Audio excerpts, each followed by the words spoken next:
한 달 전에는 좁은 문으로 들어가라 이런 말씀으로 은혜를 나눴습니다. 오늘 이 베드로후서 3장의 말씀은 우리가 지금 마지막 때 이렇게 우리가 또 재림을 준비하라 이런 시대에 우리가 살아가고 있습니다. 오늘 베드로후서 3장은 제가 1절부터 원래는 다 이 한 장을 다 지금 은혜를 나누기를 원합니다. 근데 다 쓸 수가 없어서 12, 13절을 올렸습니다. 베드로후서 3장은 사도 베드로가 예수 그리스도의 재림의 날을 확실히 강조하고 있는 내용의 말씀이 됩니다. 그래서 우리는 주님의 재림을 대망하는 성도들로서 우리가 영적 준비를 해야 돼요. 준비 없이는 우리가 그 나라를 갈 수 없다는 것입니다. 신앙도 이제 어린아이 젖먹이 신앙에서 우리가 자라야 됩니다. 그래서 처음 믿을 때보다 구원의 날도 가까워졌고 또 우리는 어린아이 신앙에서 우리가 이제 성숙한 신앙으로 자라가야 될 줄로 믿습니다. 그래서 이런 것들을 준비를 해야 돼요. 준비하지 않고는 우리가 주님의 나라를 갈 수가 없다는 것을 우리 본문을 통해서 은혜를 나누겠습니다. 그래서 사도 베드로가 이 두 번째 편지를 쓴 목적은 성도들이 진실하고 순진한 마음을 일깨워서 하나님의 말씀을 기억하게 하려 함이니라 이런 말씀이 있습니다. 그래서 거룩한 선지자들이 그 예언한 말씀이 무엇입니까? 바로 구약 성경을 말씀하고 있습니다. 2절에 보면은 그 거룩한 선지자들의 예언한 말씀, 구약 성경의 말씀을 말씀하고 있습니다. 그리고 주되신 구주께서 너희의 사도들로 말미암아 명하신 것을 기억하게 하려 하노라. 신약 성경의 말씀, 그러니까 신구약의 말씀을 지금 가르치고 있습니다. 따라서 우리는 구약 성경과 신약 성경을 항상 읽고 듣고 그 말씀을 주야로 묵상해야 될 줄로 믿습니다. 그래서 하나님 말씀을 떠나서 물고기가 물을 떠나서 살 수 없듯이 우리 성도들은 하나님 말씀을 떠나서 살 수 없다는 것입니다. 그래서 우리 속에서 예수 그리스도의 진리가 풍성히 거해야 돼요. 그래서 에스겔서의 38장인가요? 40몇 장인가 보면 성전에 물이 있는데 발목에서 무릎에서 허리에서 나중에 헤엄치는 때까지 차오르듯이 우리도 말씀이 기도가 이렇게 채워져야 될 줄로 믿습니다. 그래서 풍성히 거함으로 우리가 그것을 믿고 소망하면서 위로를 받고 또 행함으로써 하나님의 선하신 뜻이 이루어지는 것을 우리가 믿음으로 받아들여야 될 줄로 믿습니다. 지금은 제가 누가 이렇게 보냈는데 보니까 로봇가 저번에는 보니까 이렇게 농사를 다 짓고 아픈 사람을 다 환자를 다 씻기고 먹이고 뭐 못하는 게 없어요. 그런데 또 그것만 하는 게 아니더라고요. 아내의 역할도 한대요 이제. 그러니까 이게 이 로봇가 앞으로 이렇게 지금 우리가 그 상상이나 했겠습니까? 지금 로봇 시대예요. 그리고 AIG 물론 시대인 것도 알겠지만은 이렇게 지금 모든 기술을 지혜와 지식을 총동원 해서 사람을 대신할 수 있는 것들을 지금 막 이 사회에는 지금 만들어내고 있다는 것입니다. 조금 전에 우리 상추 그냥 좀 상한 거를 이렇게 잘 이렇게 솎아줘야지 잘 자란다고 우리 진금수 강수사님 그러셨듯이 이런 시대가 이제는 점점 희미해지고 있다는 것입니다. 그런데 지금은 이렇게 로봇가 그냥 저도 놀랐어요. 다 씻기고 막 농사 짓고 이거 못 심기 다 하고 그래서 참 이 세상이 진짜 이거는 그리고 또 며칠 전에는 보니까는 그 크리스찬 투데이에 보면은 미국에서는 침례교회하고 연합감리교회가 저기 교세가 굉장히 우세합니다. 근데 동성애자를 목회자로 받아들였어요. 원래 이 법에서 통과가 안 됐었는데 몇십 년 동안 이게 보면은 다 하나님하고 반대되는 거스리는 역사를 이 시대는 지금 하고 있다는 것입니다. 그래서 우리는 하여튼 이런 모든 것들을 하나님께서 이 구약의 말씀도 마찬가지예요. 이스라엘 백성들을 심판을 내릴 때는 반드시 예언자를 보내서 말씀을 하세요. 하지 마라 경고를 내립니다. 무조건 심판 너희가 이거 잘못했으니까 심판이 아니라 예언자들을 통해서 선지자들을 통해서 반드시 그 얘기를 선포를 하게 하신다는 것입니다. 왜? 공의의 하나님이시기 때문인 줄 믿습니다. 그래서 하나님 말씀 가운데 하나는 이제 지금 이 말세에 살아가는 우리들이 그 예수님의 이 재림을 우리는 믿고 지금 신앙생활을 하고 있는데 지금 불신앙적인 목회자들이 많이 있다는 거예요. 언제 예수님이 오시겠냐는 거예요. 재림도 부정하고 있다는 이 시대를 우리가 또 한쪽에서는 그렇게 살고 있는 것을 알 수가 있습니다. 그들은 자기들의 정욕을 쫓아서 행한다는 것입니다. 근데 로마서의 13장에 보니까 우리가 어둠의 일이 있고 빛의 갑옷을 입으라고 그러잖아요. 어둠의 일은 무엇이에요? 방탕하고 술 취하는 것들, 예, 음행하는 것들, 오전 시간에도 얘기했지만, 예, 시기하고 질투하고 미워하고, 예, 이런 것들은 다 어둠의 일이에요. 그리고 우리는 빛의 갑옷을 입어야 돼요. 어쨌든, 예, 그래서 저도 이렇게 이제 믿음의 생활을 하는데, 이 자기 부인하는 게 쉽지가 않더라고요. 얼마나 힘든지, 예, 자기 부인이 잘 안 되는 거예요. 그러니까 이 내면에서 그걸 이기려니까 이게 진짜 보통 쉬운 게 아니더라고요. 자기 부인을 하려면 나는 없어져야 돼요. 그죠? 예, 상대방만 드러나야 돼. 근데 우리는 이 질성이 있기 때문에 자기 그 고집, 아집들이 수십 년 동안 우리가 이 몸에 배어 있단 말입니다. 그 신앙생활을 오래 하셔도 그 자기의 그 육성들이 안 벗겨지면 자꾸 사람들하고 부딪히는 거예요. 예, 자기를 비우면 되는데 그래서 예, 거침돌이 되기가 쉽다는 것입니다. 그래서 우리가 믿음을 가질수록 더 벼가 익으면 고개를 숙이듯이 우리가 더 겸손해야 돼요. 겸손해야 돼요. 왜? 주님이 겸손의 모범을 보이셨기 때문인 줄로 믿습니다. 내가 대접받으러 온 것이 아니다. 섬김받으러 온 것이 아니다. 나는 섬기러 왔다. 이렇게 말씀해 주셨잖아요.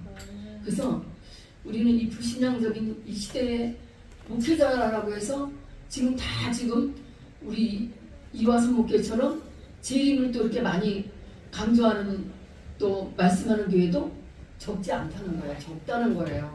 예. 그렇지만 자꾸 믿음은 들면 믿음이 자라는 거잖아요. 우리가 무슨 말씀을 먹느냐에 따라 내가 어떤 신앙의 생활을 해야 되겠다는 각오를 다시 한번 하는 거예요. 그래서 내가 무엇을 들었는지, 내가 무슨 말씀을 먹었는지 그것이 속에서 나오게 돼 있다는 것입니다. 그래서 저도 이제는 지금 많이 내려놓는 작업을 하고 있어요. 버리는 작업하고 주는 작업하고. 왜냐면 다 내려놓는 거예요 지금요. 근데 그것도 쉽지가 않아요. 그래도 계속 섬길 수 있으면 계속 내려놓는 거예요. 내려놓고 우리가 여행을 갔다 오면은 여행지에 가서는 여러분들이 뭐 막 준비해 놓습니까? 여러분 갖고 간 거기 안에서만 여러분들이 입고 벗고 뭐 잡수시고 그러시잖아요. 거기다 뭐 쟁여놓지는 않잖아요. 우리 인생은 나그네 인생입니다. 가져갈 거 아무것도 없어요. 진짜로. 근데 왜 이걸 좀 일찍 깨달았으면 얼마나 좋겠어요. 이제 70을 바라보니까 이제 조금 깨달아지는 거예요. 그래서 참 너무너무 아쉽지만 그래도 지금이라도 열심히 버리려고 저 개인적으로 주님 앞에 좀 꺼리낌이 없도록 살려고 이제 노력은 하고 있습니다. 성령님이 도와주셔야 돼요. 노력한다고 되는 것도 아니야. 또 노력하다 보면 또 내 옛성품이 나오는 거예요. 그래서 우리가 오늘 여기 보면은 예언된 종말론적인 대변혁의 징조들이 여기 4절에 나와 있어요. 이르되 주께서 강림하신다는 약속이 어디 있느냐. 조상들이 잔 후로부터는 만물이 처음 창조될 때와 같이 그냥 있다고 한다고 여기서 얘기를 해주는데 이게 경계할 메시지라는 거예요. 그렇지 않아요. 하나님께서 천지 창조를 하셨던 옛 하늘과 옛 세상은 반드시 없어진다는 거예요. 그래서 요한계시록의 21장에 보면 새 하늘과 새 땅 예루살렘 성이 내려온다는 것입니다. 근데 우리는 지금 어디를 바라보고 가느냐? 그 새 하늘과 새 땅을 바라보기 위해서 지금 신앙생활을 하는 줄로 믿습니다. 그래서 이런 것들을 부인하면 안 된다는 거예요. 성경대로 우리가 믿어야 될 줄로 믿습니다. 그래서 사도 베드로는 주 예수 그리스도의 재림을 부정하는 일단자들을 두 가지 점에서 반박을 하고 있습니다. 그는 하늘과 땅이 옛적부터 있는 것은 하나님의 말씀으로 창조되었음을 다시 한번 상기시키면서 그대로 있다는 거예요. 그 다음에 또 하나는 옛 세상이 물에 넘침으로 멸망했음을 상기시키는데, 그렇죠. 노아홍수 때 다 지구를 전멸시켰잖아요. 그죠? 예, 사람 중심을 우리 하나님이 한탄하시면서. 근데 노아 시대 홍수 심판을 가리키고 그 얘기를 사도 바울이 얘기를 하는 거예요. 지금 재림을 부정하는 자들에게, 이단자들에게 하늘과 땅이 옛적부터 있는 것은 하나님의 말씀으로 창조되었음을 상기시키고, 두 번째로는 옛 세상의 물에 넘침으로 멸망했음을 상기시키는 것이 바로 노아 시대의 홍수 심판을 가리키고 있습니다. 그래서 사도 베드로는 현재 하늘과 땅도 하나님의 말씀으로 동일한 말씀 가운데 불사르기 위해서 마지막 심판의 날까지 보존하고 있다고 말씀해주고 있습니다. 그렇습니다. 그래서 우리는 하나님의 말씀을 그대로 믿고 우리 신앙을 고백해야 될 줄로 믿습니다. 우리는 성경에 기록된 모든 하나님의 말씀을 믿고 하나님의 모든 언약의 경고를 우리는 귀담아 들어야 될 줄로 믿습니다. 그래서 특히 신구약 성경에 밝히 증거된 우리 주 예수 그리스도의 재림은 확실히 우리가 믿고 간절히 소망해야 될 줄로 믿습니다. 주님은 하루를 천년같이 천년을 하루 같다고 말씀해 주고 계십니다. 그래서 우리 창세 이후로 지금 수천 년이 단 하루도 우리 하나님이 보실 때는 볼 수가 있습니다. 8절에 보니까 사랑하는 자들아 주께는 하루가 천년 같고 천년이 하루 같다는 이 한 가지를 잊지 말라. 주의 약속은 어떤 이들의 더디다고 생각하는 것 같이 더딘 것이 아니라 오직 주께서는 너희를 대하여 오래 참사 아무도 멸망하지 아니하고 다 회개하게 이르기를 원하시느니라. 네. 주님 왜 이렇게 더디우십니까? 이 세상이 지금 작용화되어 있고 지금 뭐 불의가 이렇게 불법이 상하고 지금 뭐 사랑도 식어지고 지금 만몬이 지금 우상이잖아요. 지금 이런 시대에 살고 있고 우리가 지금 살아갈 수 있는 그런 어떤 사람의 그런 정으로 살아갈 수 있는 옛날의 그 시대가 아니에요. 지금은요. 얼마나 길 가다도 자기 기분이 틀리면 수틀리면 사람을 찔러 죽이고 뭐 교제하던 아가씨가 그만 교제하겠다면 공부를 잘하면 뭐예요? 수석으로 입학을 하면 뭐예요? 그냥 가서 찔러 죽이잖아요. 이런 시대에 뉴스를 틀기가 무서울 정도로 무서운 시대에 우리가 살아가고 있다는 것입니다. 그래서 우리는 이 주님이 왜 이렇게 재림이 더딘가 다 이렇게 정리를 좀 하시면 좋겠는데 주님은 원하시는 것은 회개인 줄로 믿습니다. 저와 여러분들이 이렇게 지금 있는 이 육신의 때에 우리의 혼이 있는 이 때에 우리가 육신이 있을 때 회개할 기회를 주시는 거지 우리가 이 세상을 떠나면 회개의 기회는 없다는 것입니다.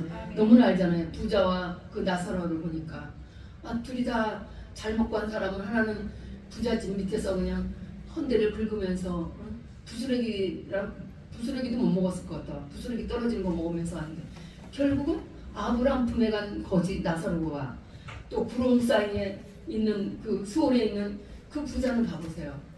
목에 얼마나 목이 가랬으면 여기 좀 손가락에 찍어서 내 혀를 좀 서늘하게 해달라고 분명히 갈라지고 있다는 것입니다. 나눠지고 있다는 걸 우리가 알 수가 있습니다.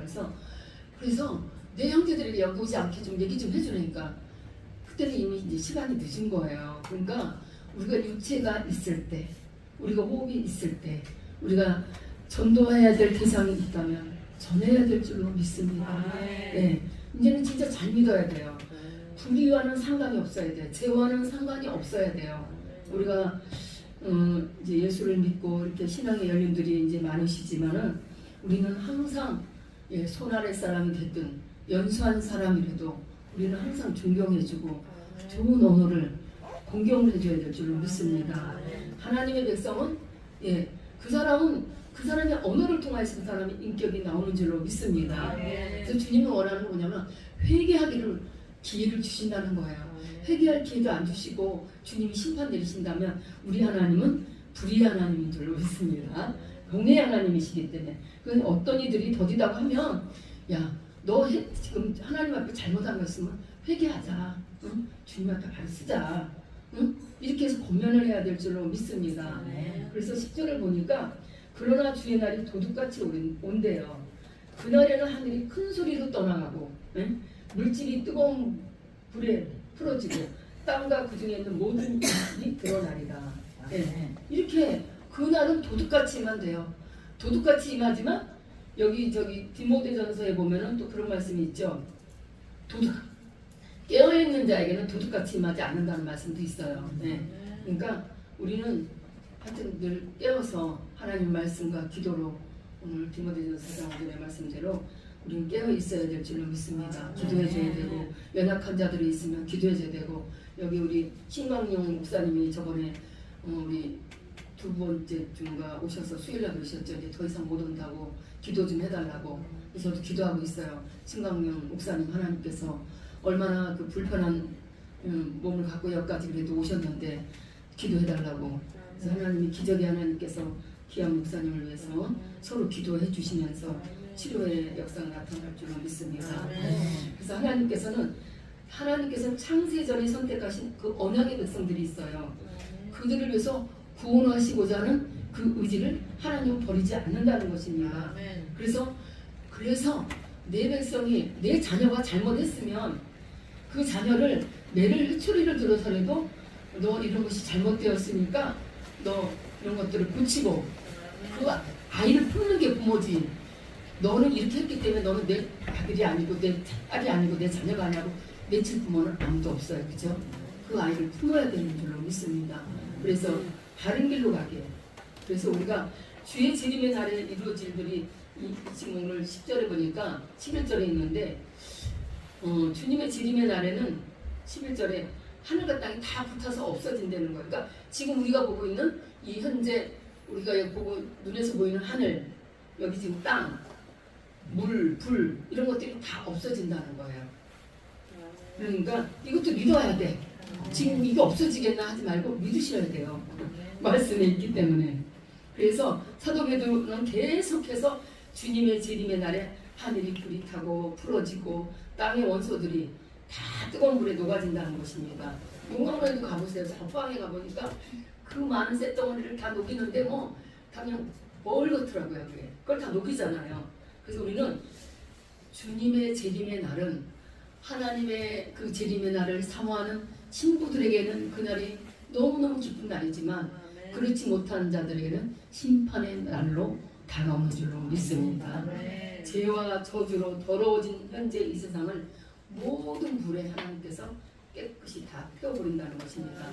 그래서 우리가 어떤 사람이 되어야 마땅하겠느냐. 거룩한 삶을 그래서 살아야 된다는 거예요. 하나님은 거룩하니 너희도 거룩하다. 그죠?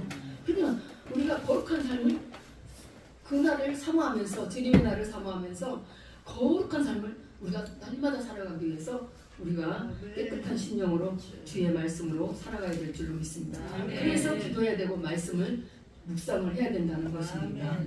그래서 하나님께서 여러분들에게 좋은 거 주시려고 새 하늘과 새 땅을 주시기 위해서 13절에 보니까 하나님이 우리는 그의 약속대로 하나님은 꼭 약속을 하세요.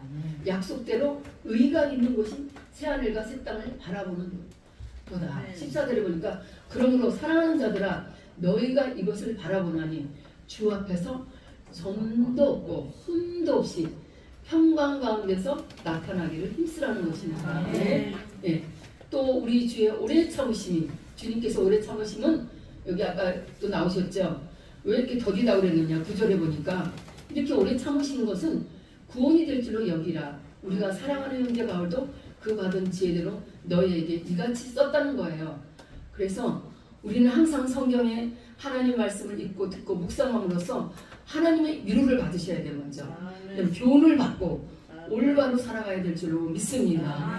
우리는 말세에 나타나는 불신앙적인 그 이단들의 말에 미혹되지 말아야 돼요.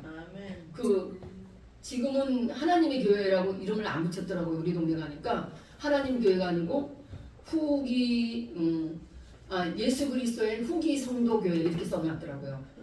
후기 정기교회는 또 어느 교회인지는 모르겠는데 잘 전놨어요. 이단들은 왜냐면 돈을 다 모으기 때문에 거기다가 다 올인을 성도들이 하지 않으면 거기서 있을 수가 없어요. 이단들의 특징이 그거예요. 예. 그래서 그런데 말세에는 이단들이 지금 어마어마하고 외국에도 이단들의 그 집회들이 얼마나 왕성한지 알 수가 없어요. 너무나 우리가 알아도 너무 이해가 가는, 저거 아닌데도 다 끌려가잖아요. 특히 그 누구예요? 그 정명석이라는 사람, 학벌 초등학교도 제대로 못난 사람이 그 서울대학교에 가서 그냥 그 학생들한테 저기 전도해가지고 그냥 아이들 나중에 다 그 힘든 일을 당하잖아요. 그게 우리나라만 있는 게 아니고 또 홍콩 가서도 그랬더라고요. 그러니까 이렇게 사람들이 그러니까 마지막 때는 사람의 미혹을 주의해야 될 줄 믿습니다. 그래서 우리가 진짜가 가짜 같고 가짜가 진짜 같은 시대에 우리가 살아가고 있기 때문에 우리는 아주 분별을 잘해야 될 줄로 믿습니다. 네, 그래서 우리가 앞으로 이 세상은 이제 우리가 상상하지도 못하는 물과 불로 다 태우신다는 그런 하나님 말씀을 꼭 여러분들이 믿으셔야 될 줄로 믿습니다. 그래서 우리가 주님의 날이 반드시 온다는 것 믿는 우리는 그럼 어떻게 살아야 할 것인가? 베드로 사도가 이 물음에 대해서 뭐라고 말했냐면 그날을 사모하래요. 재림의 날, 그날이 어느 날이에요? 그날, 재림의 날, 예수님이 신랑으로 오시는 그날, 예, 우리가 그날을 사모해야 될 줄로 믿습니다. 그리고 거룩한 삶을 살도록 힘써야 돼. 힘쓰고 있어야 돼요. 할렐루야. 14절에 나와 있죠. 또 우리 주의 오래 참으심이 구원이 될 줄로 여기라. 우리가 사랑하는 형제 바울도 그 받은 지혜대로 너에게 이같이 있었고, 예, 우리가 이날을 14절에 예, 그러므로 사랑하는 자들아 너희가 이것을 바라보니 주 앞에서 점도 없고 흠도 없이 평강 가운데서 나타나기를 힘쓰라. 예, 거룩한 삶을 살려는 거예요. 점도 없이 흠도 없이 어떻게 살겠어, 그죠? 그 정도로 우리가 거룩하게 살기를 힘쓰라는 거예요. 그리고 주님을 본받아서 인내하래요. 믿음을 지키라는 것입니다. 15절에 보겠습니다. 우리 같이 한번 읽어볼까요? 시작. 또 우리 주의 오래 참으심이 구원이 될 줄로 여기라. 우리가 사랑하는 형제 바울도 그 받은 지혜대로 너에게 이같이 있었고 오래 참으라는 거예요. 그죠? 예, 주님을 본받아 인내하면서 믿음을 지키라고 말씀해 주시고 있습니다. 그 다음에 17절에 보겠습니다. 같이 읽겠습니다. 시작. 그러므로 사랑하는 자들아 너희가 이것을 미리 알았은즉 무고한 자들의 미혹에 이끌려 너희가 굳센데서 떨어질까 삼가라. 예, 뭐라 그랬어요? 거짓 교사들의 미혹에 빠지지 말라는 것입니다. 그 다음에 마지막으로는 18절에 오직 우리 주 곧 구주 예수 그리스도의 은혜와 그를 아는 지식에서 가라. 영광이 이제와 영원한 날까지 그에게 있을지어다. 이렇게 우리 주님은 공고를 하고 계십니다. 이렇게 사는 것이 주님의 재림을 준비하는 삶입니다. 다시 한번 정리하겠습니다. 그날을 사모하라. 거룩한 삶을 살도록 힘쓰라. 그리고 주님을 본받아서 인내하며 믿음을 지키라. 거짓 교사들의 미혹에 빠지지 말라. 그 다음에 마지막으로 우리 주님의 여기에 보니까 축도의 말씀이 있잖아요. 특별히 베드로 사도는 주님의 재림과 더불어 모든 성도가 주의해야 할 또 한 가지 사실을 경고했습니다. 무엇을 했냐? 우리가 사랑하는 형제 바울도 그 받은 지혜대로 너에게 이같이 있었고 또 그 모든 편지에도 이런 일에 관하여 말하였을 때 그 중에 알기 어려운 것이 더러 있으니 무식한 자들과 구세지 못한 자들이 다른 성경과 같은 것도 억지로 풀다가 스스로 멸망에 이르느니라. 예. 또 스스로 억지로 풀면 안 돼요. 성경은 하나님이 다 짝을 주셨더라고요. 성경에는 그렇죠? 예, 다 성경에 짝을 주셨기 때문에 억지로 풀면 안 돼요. 하나님 말씀에서 그걸 우리가 풀어야 될 줄로 믿습니다. 그래서 하나님의 말씀은 예, 성령께서 감동을 준 사람들에게 이 성경을 기록했습니다. 그죠? 1600년 동안 그렇죠? 그래서 이것은 하나님이 주신 언약의 말씀이기 때문에 자기의 개인 사상이나 자기의 어떤 주장이나 이런 거를 혼합시키면 안 된다는 것입니다. 그래서 성경을 억지로 풀면은 하나님하고 맞지 않는 의도대로 간다는 것입니다. 그렇습니다. 그래서 우리는 오직 주님의 은혜와 주님을 알아가는 지혜 가운데 자라가야 될 줄로 믿습니다. 그래서 오늘 계시록 21장 1절 4절에 그 새하늘과 새 땅은 어떤 것인가 우리 같이 한번 찾아보겠습니다. 계시록 21장 1절에서 4절의 말씀이 되겠습니다. 예, 다 같이 찾으시고 말씀을 마치겠습니다. 너 예. 내가 세하는 아니 같이 해야 돼요. 21장 1절에서 4절 말씀이 되겠습니다. 예, 다 찾으신 줄 알고 우리 같이 한 목소리로 합독하겠습니다.